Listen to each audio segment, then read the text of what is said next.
This is Newsroom. Hello and welcome from Johannesburg here in South Africa. My name is Eben Jansen. The show is live. It's broadcast from our studios in Auckland Park. We're also streaming live on YouTube right now with the whole show available, as always, on our YouTube channel, so you don't have to miss it. Today, we look at the scourge of Ritalin, the drug that's sweeping through our schools now as a cheap option to get learners high. We'll be live in the Northern Cape for the ongoing saga involving the Kuruman Road Forum and the parents that have kept their kids out of school there since June. Also, we touch on tourism as a job creator here in South Africa, and then close the book on Book Week at the end. First, Katrine Malan has a news update.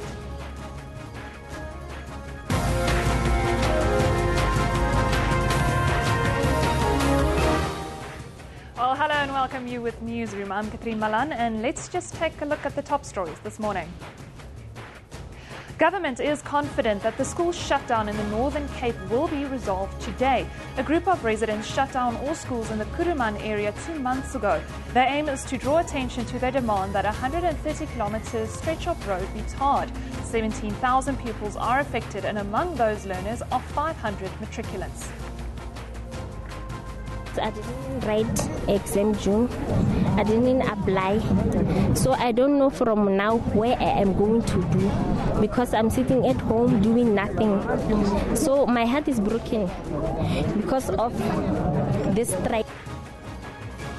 In the courts today, the trial against 2 police officers accused of shooting at musician Kuli Chana in October last year will begin in the Randburg Magistrates Court. The officers allegedly shot at the award-winning musician's car when he failed to stop at a roadblock they had set up at a petrol station on the N1 in Midrand.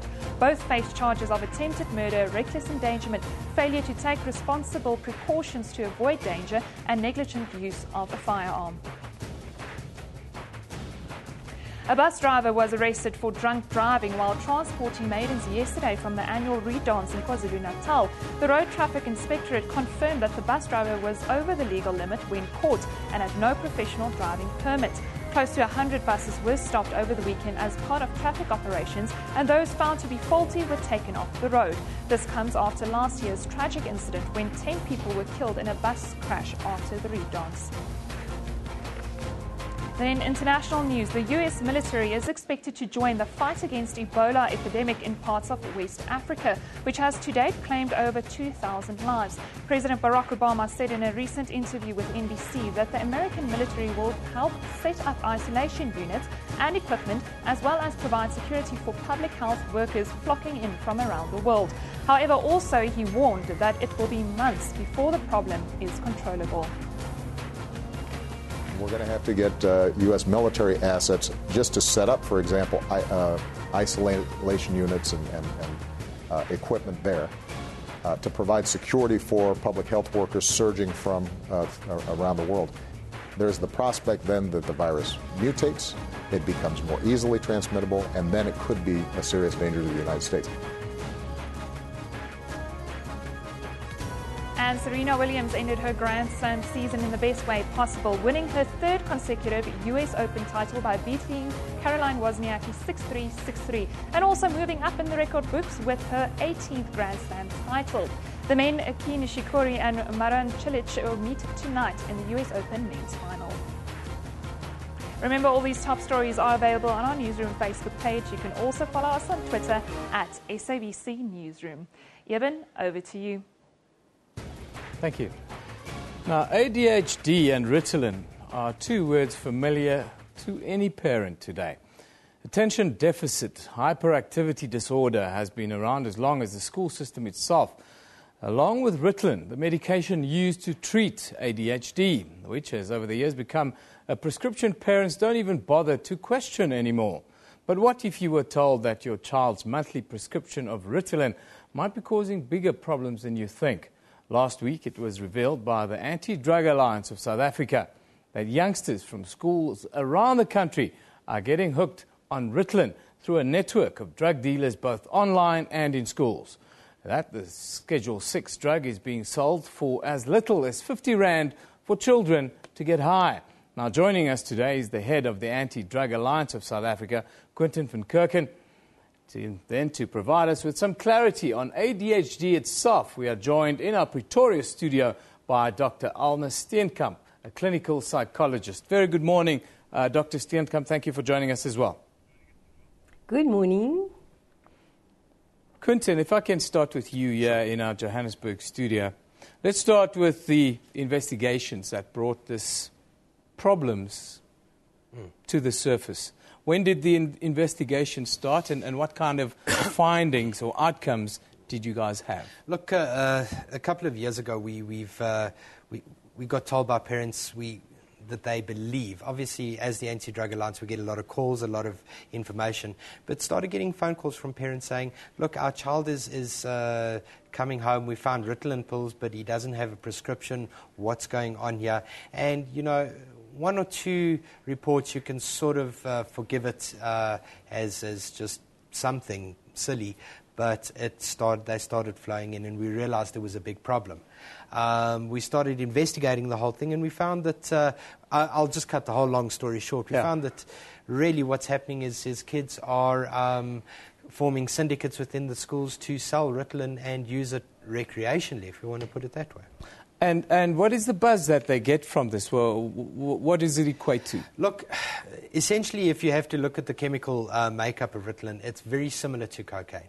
I'm not saying it is cocaine, very similar. So really, a person that's not ready for Ritalin, somebody that doesn't really have properly diagnosed ADHD, will actually experience a buzz similar to taking cocaine, very easily. Let's go to Pretoria now, Dr. Steenkamp. Dr. Steenkamp, just tell us about your experience with ADHD. And then the key question is, do we have as many sufferers of this disease in South Africa as we are often told as parents? I think it is a real problem, Eben. And in my practice, I've seen many children that really battle at school and were diagnosed with ADD or ADHD. So it is a real problem, and especially in our school system, and the school system is not necessarily the right way for a child with challenges in this area. What exactly is ADHD? When I was in school almost 30 years ago now, there was no such thing. If you were hyperactive, you were maybe told that you were a little bit naughty, and we got on with it. Yes, you know, the word attention deficit disorder explains it quite nicely. It is an inability to pay attention, and there's actually a long list of symptoms, and you have to have at least 6 of these symptoms for a period of 6 months before you can be diagnosed. And like you rightly said, in a way, we all have these symptoms, but it must be from a severe nature in a way that it affects our social ability or our career or our intellectual functioning in some way or the other. And then you get the attention deficit with hyperactivity. So you have your similar symptoms, inability to pay attention, not able to listen, and then you add the hyperactivity component where children just jump out of their seats or, you know, react inappropriately. And you just get tired by looking at them. You know, they're constantly on a go and busy. Quentin, just coming back to you, you guys have had an investigation into this. How easy is it then, or how easily does this become a drug that's prescribed to children? With all respects to my colleague, and I have to tell her that what she's saying, that it's a symptom, you know, they follow it for 6 months. We've seen it happen a lot quicker. Literally, the kids will sit with each other and tell them the symptoms to actually present, and we'll have Ritalin within a few days. If we do it properly, well, I've seen them and experienced it. If they do it properly, from the Friday to the Monday, they have Ritalin. Really, that's how quick it is. Not 6 months, as my colleague says. It's literally that quick. And what scares me and what angers me is that doctors are actually prescribing it without properly diagnosing the problem. Why do you think doctors are so quick to prescribe this then? Personally, they take kickbacks. This is the reality of it. They do get confidential incentives from pharmaceutical companies to prescribe certain drugs. Ritalin is one of them, and they do very well. If they prescribe certain drugs, they get incentives back, and it's very corrupt. Corruption's a two-way street. If the doctor didn't have to, if he wasn't getting anything out of it, he wouldn't be prescribing Ritalin. Dr. Steenkamp, you've heard what Quentin said. It's quite an allegation that he's made. We saw it in the papers here in South Africa last week. Have you had any experience in this case that there might be kickbacks within the industry? No, I don't have any experience in that area, and I share Quentin's concern that that is definitely not the way that Ritalin is supposed to be prescribed. It is a serious drug, like Quentin just told us, and you need to do a proper examination. And with the right people, you know, I know there are very good GPs and doctors out there that they feel they can make a difference by prescribing, but it is much more serious than just giving a drug. You have to do a proper evaluation and make sure that this is really necessary. There are many other ways that you can address a problem like attention deficit disorder. Of course, there is cases where you cannot get away from giving medication, but in my mind, it is an easy option, too easy almost. Finally, before I let you go, Doctor, just tell us quickly what's your advice then to parents if they are confronted with this problem of their child being prescribed Ritalin, or in some cases even at schools. The schools are very quick to ask for children to be put on this drug. Yes. Well, my advice would be is to go to a psychologist and ask for a proper evaluation and then look into other options. There are many other ways, like I said, also in terms of nutrition. And the best way to handle this is to have a holistic approach. Look at your parental skills. Maybe that needs some sharpening. The discipline in the house. Maybe you need to put your child in a different school system where the child can get more individual attention. Or maybe there needs to be changes in terms of nutrition or even the sleeping patterns. So there are many other ways, but go to a psychologist and ask for a proper examination and proper advice. And that person will be able to guide you in the process and to help you to get the right solution for your specific child. Dr. Steenkamp, thank you very much for joining us today. She says the first port of call should not always be prescribing drugs. There are many other things to do. But I want to come back to you quickly and wrap up this whole thing. Are we in South Africa, or not just in South Africa, in the world, are we in danger, or are we too far down the road already of creating a generation of drug addicts by being so quick to prescribe drugs to children at an early age in school if we see the fallout from this drugs being recreational use now? It's very difficult to say. I mean, we don't know how far we are. I know from the Anti-Drug Alliance's side, obviously we get to see the worst-case scenario all the time, all the reports coming through to us. And I would say we're in a very dire situation.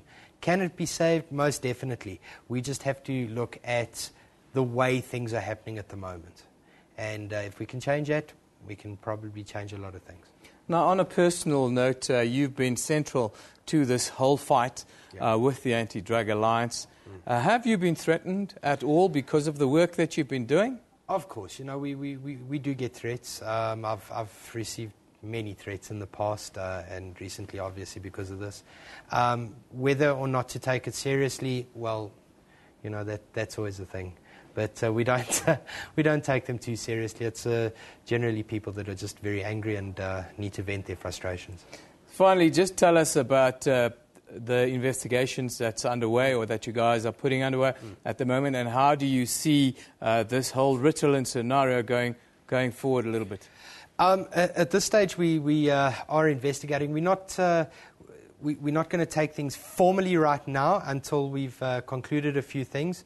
As soon as we've concluded those, yes, we could possibly look at formal charges being laid and actual court cases along the way. Well, it's very, very worrying, or the emergence or the rise of Ritalin in school and now even for recreational use. Quentin van Kerken of the Anti-Drug Alliance of South Africa, thanks for joining us, and we'll have you back with us in the not-too-distant future, Quentin, to see what's happened with the investigations and how far we are down the road with this. Thank you once again for joining us. Thanks so much. Let's take a look now at what's on social media, what you are talking about on this Monday morning. Mr. Salibano says the importance of ceremonies like the Reed dance cannot be underestimated. Of course, we had the Reed dance in Swaziland and in Nongoma in KwaZulu-Natal. Yes, Zulu Reed dance is still relevant, says Kanyisani Dlomo. Michelle Reuters, Reed dance. I'm having trouble reconciling respectful women with 30-year culture of Reed dance, policing women's bodies through culture. Not quite.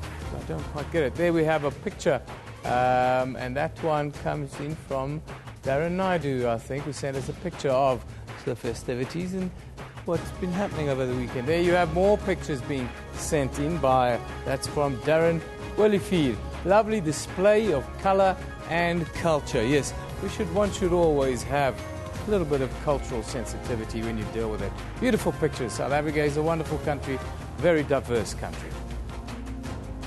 Let's take a look now at the front pages from around the world. What is happening on the globe, this troubled globe we live on? The International New York Times looking at the story of President Barack Obama, who will this week spell out his strategy to destroy the Islamic State. Then in papers in South China, they are looking at the story of students who recently announced a boycott of classes at 11 Hong Kong universities. You see, they're not only boycotting here in South Africa. And in Australia, confidential documents have revealed that hundreds of military personnel are suspected of committing sexual offences over the past few years. That's in Australia, including dozens of reported cases involving allegations of child pornography. That is the scandal that's doing the rounds down under in Australia at the moment. You are watching Newsroom here on SABC News. We'll be back after a short little break.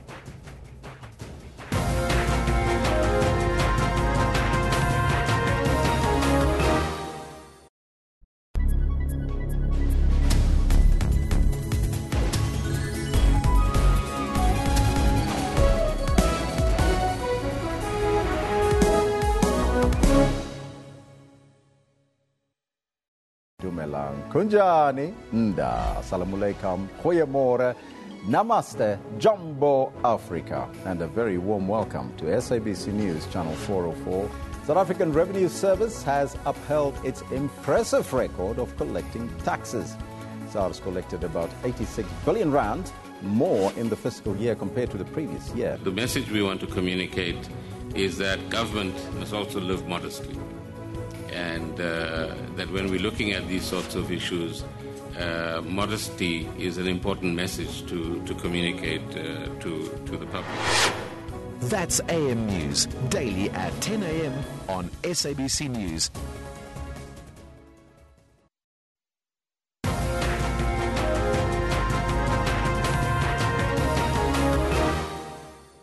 Welcome back. You're still in Newsroom here on SABC News. Now, September is Tourism Month, and today we look at how South Africa's tourism sector is helping with youth unemployment. Statistics South Africa recently announced that youth unemployment in the country fell to 36.1%, which was a 3.4% drop since 2008. Today we found out exactly what our thriving tourism industry is doing to help improve this worrying statistic. And then to talk a little bit more about this, we are joined in Pretoria by Matsatsi Ramawela, who is the CEO of the Tourism Business Council here in South Africa. Good morning, ma'am. Thank you for joining us. Good morning, Eben, and good morning to the viewers of SABC Newsroom. Ma'am, tell us the tourism industry. How is it doing overall, and how is it improving overall job creation then in South Africa? Eben, I am glad to say that travel and tourism, as we like to call ourselves, I think we are doing well, and it's not a South African situation only. It is a global situation. It is the only industry, even, which is growing on a global perspective. And in Africa, Our growth backs the trend on the global level, as sitting at around plus 5% of growth. And in South Africa, our numbers of tourist arrivals have grown. We have long passed the 10 million arrivals as a destination. And so we're very, very pleased that we can be counted among one of those sectors that is growing, and we can certainly make contribution to the creation and retention of jobs even in our country and for our people. Tourism and young people seem almost a perfect match. Are you guys putting in programs in place to make this match work going forward? Absolutely. One of the things even I must just mention, which is actually an irony, is that a lot of young people, when they're at school going age and even when they graduate, we are not the number one or one of the top 5 sectors that they want to pursue their careers in, which is very sad. Because a lot of us, I know when I was growing up, like you, 30 years ago, I was highly exposed to this industry as such.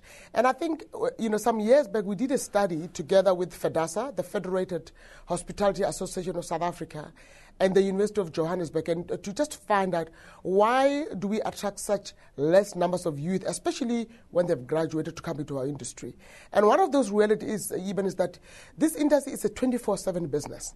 And so a lot of young people, when they come out, especially nowadays, they have this view that they must just get in there, they will get the corner office, and they're going to get this cushy job with this, they're going to get that X5 that they've been looking at. And they don't appreciate that it's a lot of hard work. You have to really invest, especially in our industry, because we are in the service industry, and you are at the beck and call of the customer. And so that's one of those things that really doesn't make us very, very attractive to the youth.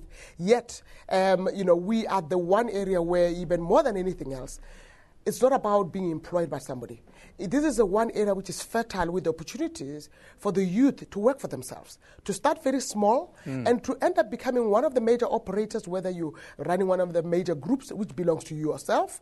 And, you don't have to be running a major corporation. You can start with, for instance, in the accommodation sector. A lot of some people that we know that are big, they started very small, 15 rooms, it grows to 20 rooms, and then eventually 50 rooms. And then next time you have, hotels and accommodation facilities across the entire country.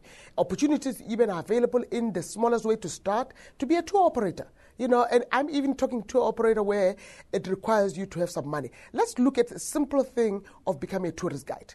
One of the opportunities that is fantastic, as we are becoming such a sought-after destination, language skills. There's a lot of people who are coming to this country even who speaks Chinese. China is one of the key source markets for South Africa. French-speaking guys are always required. Russian-speaking guys are always required. Spanish. I can mention all those things. There is one simple area where the youth, with some language skills, they can come and get involved. But it's a 24/7 business. You work hard to be in this industry. Tell us quickly about the Tourism Business Council's strategy for Tourism Month, then the rest of it, and then World Tourism Day. I'm very pleased that you picked up, it is Tourism Month, and we know it's also Heritage Month. And we are saying to South Africans, please get out and discover your country. For the youth, please don't look at our industry as this industry to be shied away. The Tourism Business Council of South Africa, together with the National Department of Tourism, South African Tourism, our individual members, we are always providing learnership opportunities through our SETA, which is called SETA.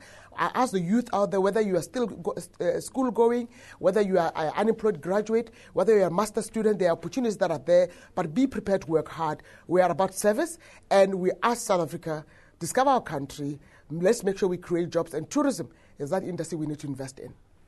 Fantastic. You've wrapped it up beautifully. Thank you very much for joining us today. That's the CEO of the Tourism Business Council of South Africa, Matsatsi Ramawela, join us live from the capital city, that is, of course, Tshwane or Pretoria, for those of you outside the borders. Now, the Farlam Commission of Inquiry will today take a day off from their sitting in Pretoria to visit the scene where 44 miners lost their lives during the unprotected Lonmin strike in 2012. Commission chairperson, retired Judge Ian Farlam, made the announcement last week, and the visit is expected to last the whole day. Several areas linked to the August 2012 shooting of mine workers will also be inspected. Parties involved have been requested to submit suggestions electronically about the inspection in loco.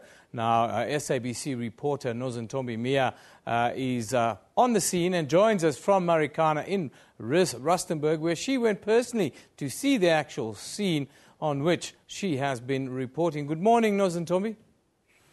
A very good morning to you, Eben.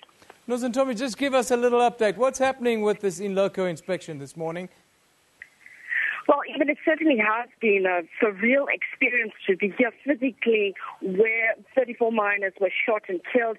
When you see this particular piece of land, it's very dry, it's arid, there's absolutely nothing here aside from rocks and dry sand, and a handful of miners that are going about their business, leaving from the nearby Inkaneng informal settlement, heading towards either the Korea mine, the eastern or the western platinum shaft. But so far, nothing is really happening yet in terms of people are gathering to meet at this particular area by the Kopi, where the commissioners will come through and have an opportunity to walk around the area where some of the people were killed. There are some issues that seem to be in conflict and in confusion, so there do needs to be some clarity, and the only way there can be clarity is for the commissioners themselves to be physically here. There is a handful of police officers here who we are hoping will maintain the peace. We're not expecting any trouble so far from the miners. They do seem to be calm. They do seem to be minding their own business, but the police certainly will have a level of heightened awareness for any possible outbreak of violence. It's your first time at the scene of where this all happened. Just give us a little insight. You've been reporting on this for the last couple of years. How do you feel now that you're there on the scene?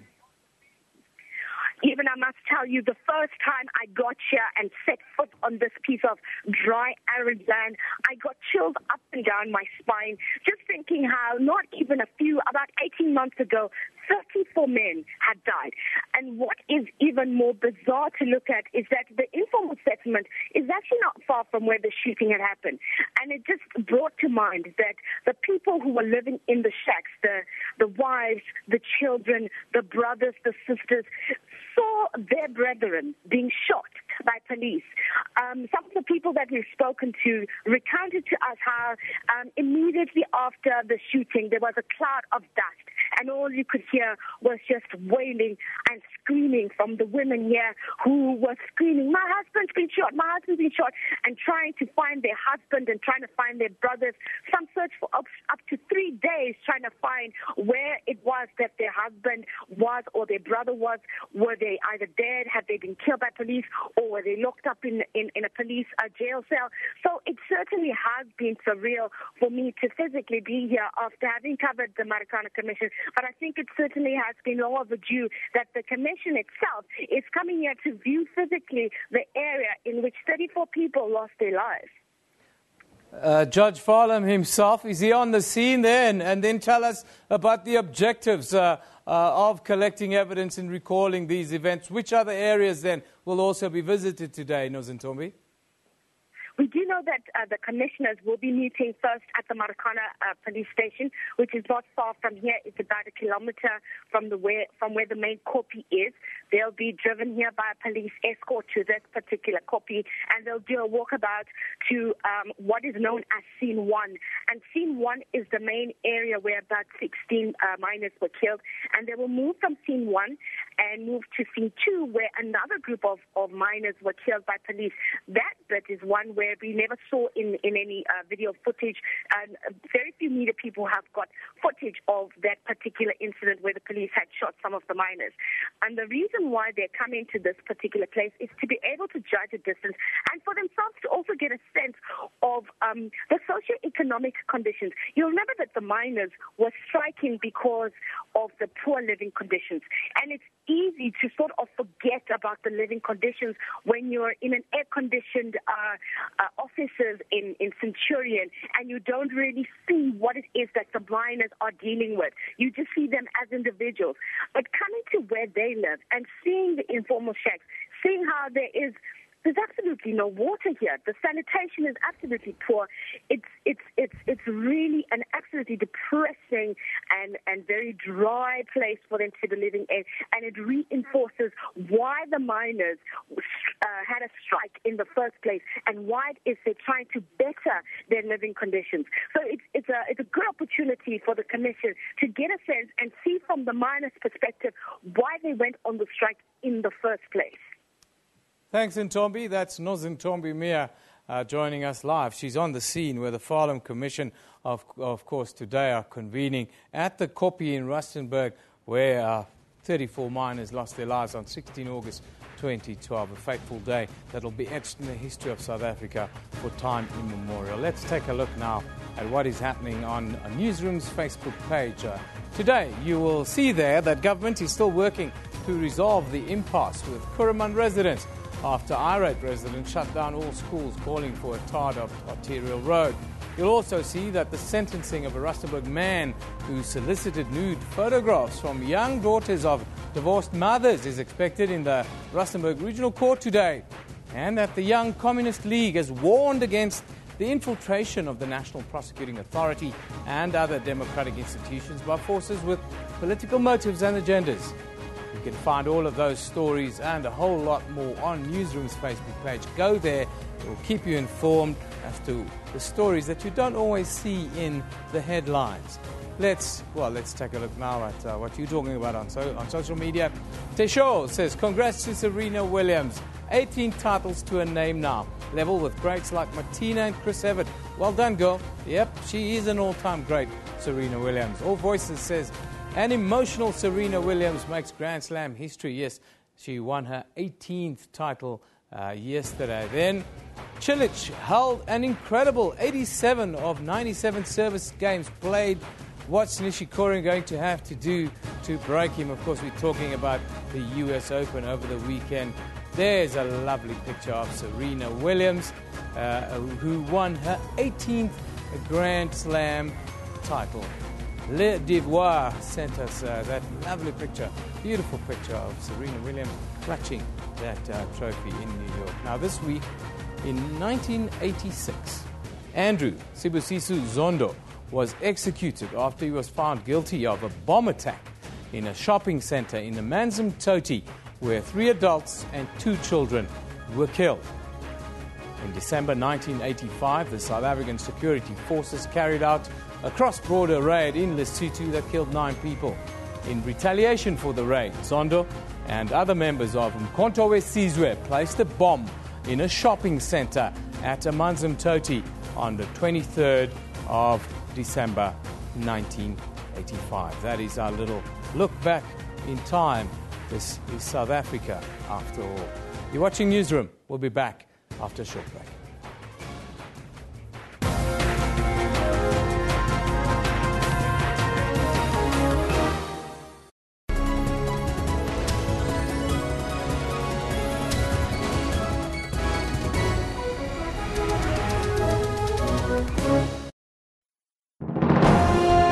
Zoom into Africa. This is Kenya. The president is Mr. Uhuru Kenyatta. Kenya got independent from the United Kingdom on 12 December 1963. The population is more than 42 million people. One of the major languages spoken is English. Monetary unit is Kenya shilling.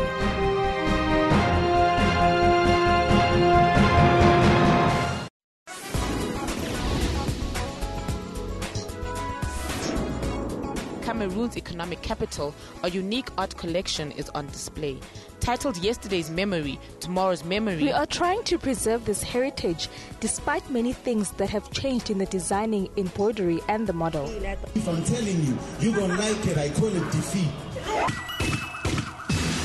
Join Musam Khalipi on Afro Showbiz every Saturday at 19:30 CAT.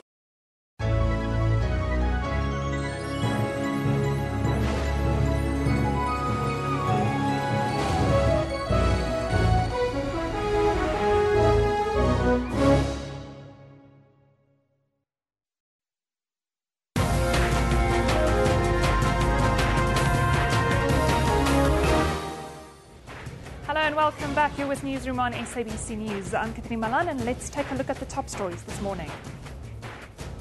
Government is confident that the school shutdown in the Northern Cape will be resolved today. A group of residents shut down all schools in the Kuruman area 2 months ago. Their aim is to draw attention to their demand that a 130-kilometre stretch of road be tarred. 17,000 pupils are affected, and among those learners are 500 matriculants. In the courts today, the trial against 2 police officers accused of shooting at musician Kulichana in October last year will begin in the Randburg Magistrates Court. The officers allegedly shot at the award-winning musician's car when he failed to stop at a roadblock they had set up at a petrol station on N1 in Midrand. Both face charges of attempted murder, reckless endangerment, failure to take reasonable precautions to avoid danger, and negligent use of a firearm.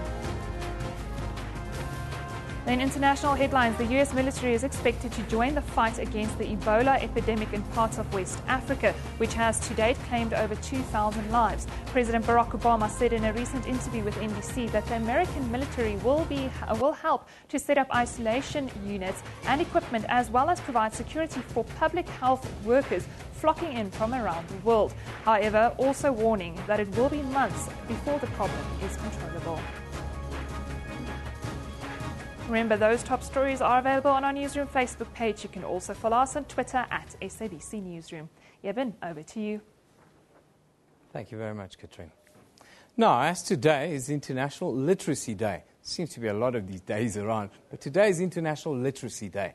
We look at how many children and adults experienced the joy of reading during South Africa's National Book Week last week.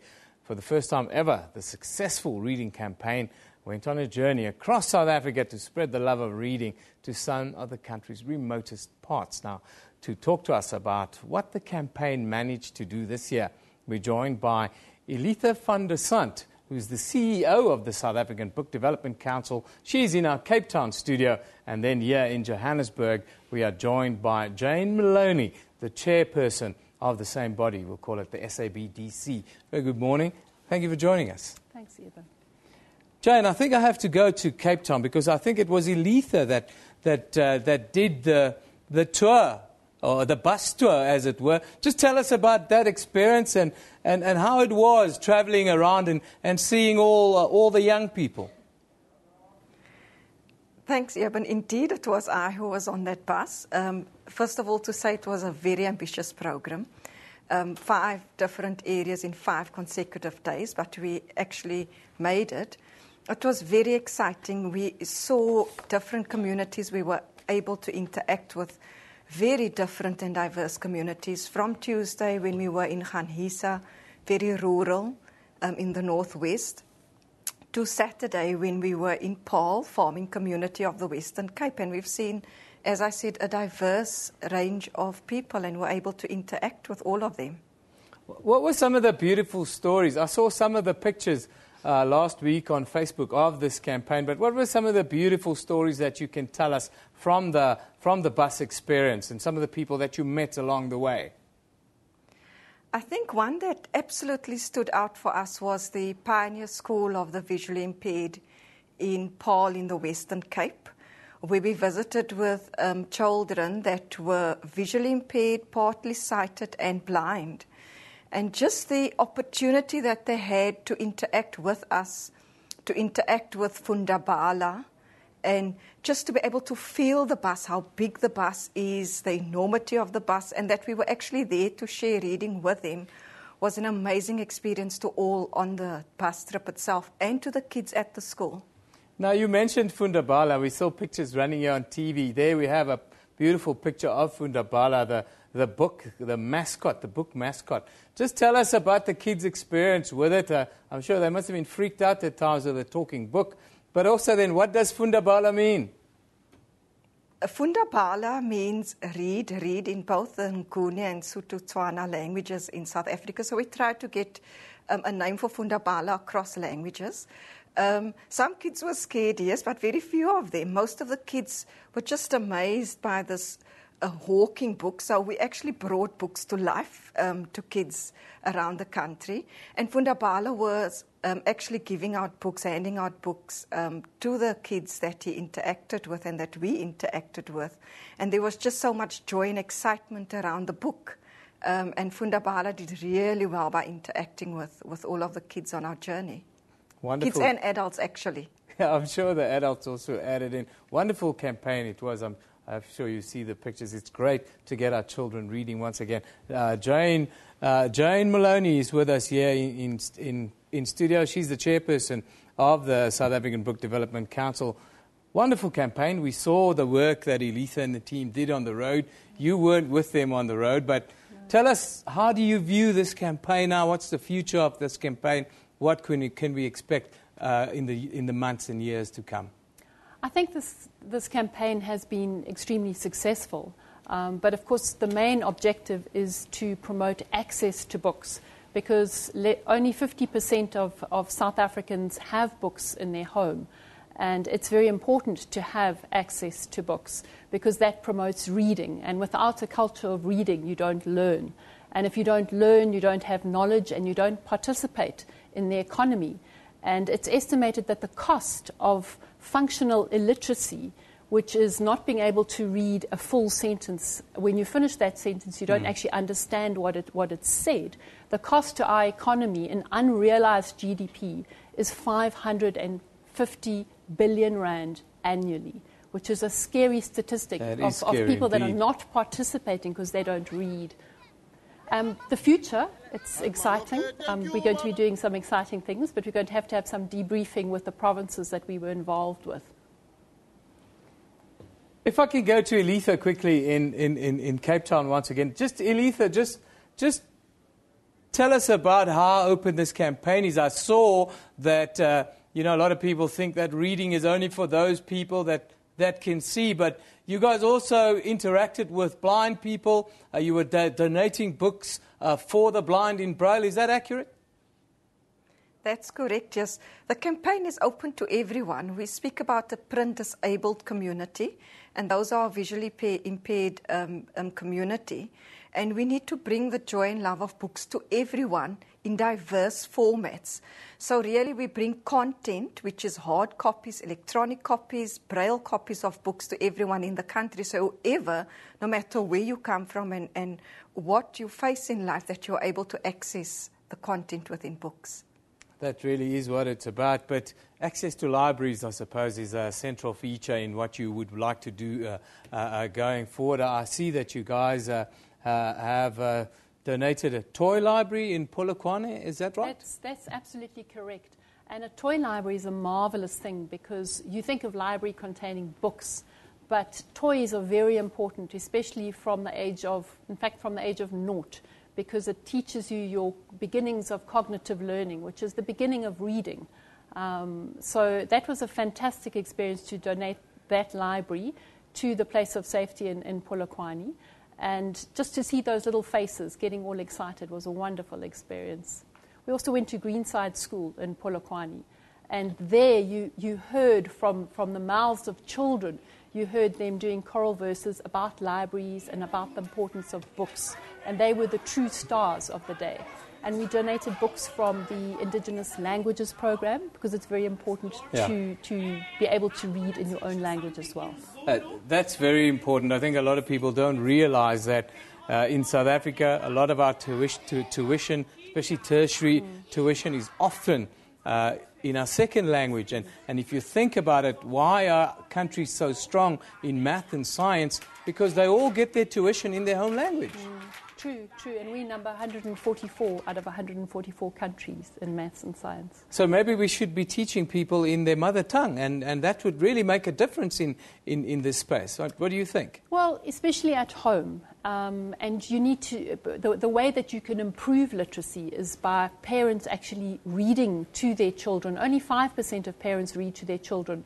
And if you don't have a book, you can tell your child a story, because that will light up their imagination and they can learn through that.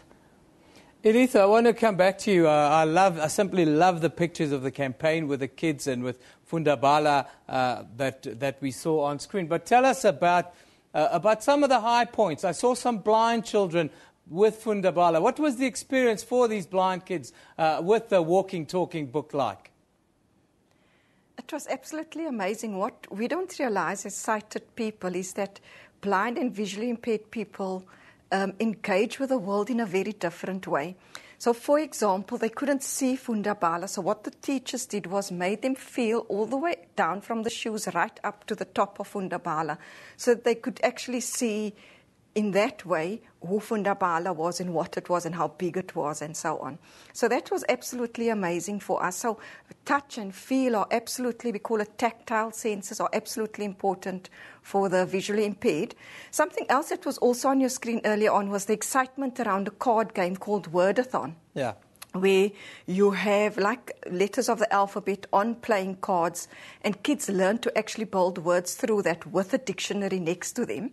And that happened in Paarl. That was also a highlight for us, because we had Just Pieces, for example, donate 8 pieces to farm schools in the Paarl area. So it's also about legacy programs within National Book Week. So we don't come to an area and we leave. Yeah. We come and we engage, and we also look at long-term and sustainable development through leaving a toy library at an orphanage in Polokwane, through leaving computers for e-reading and all of that at schools, farm schools in Paarl. So it's long-term sustainability that we're also looking at during And how many books did you give away during the tour? Just to say that we actually have about 19,000 Indigenous language books to be giving away. Our aim was to distribute 9,000 books during National Book Week and then some books after that as well, so it will be an ongoing process. We unfortunately don't have final figures in yet, but we're probably close to about the 9,000 target that we have set ourselves. Well, Elitha, it's a wonderful campaign. You're going to have to come back and give us a final number at some point. Thanks for joining us there from Cape Town. That's the CEO of the South African Book Development Council, Elitha van der Sant.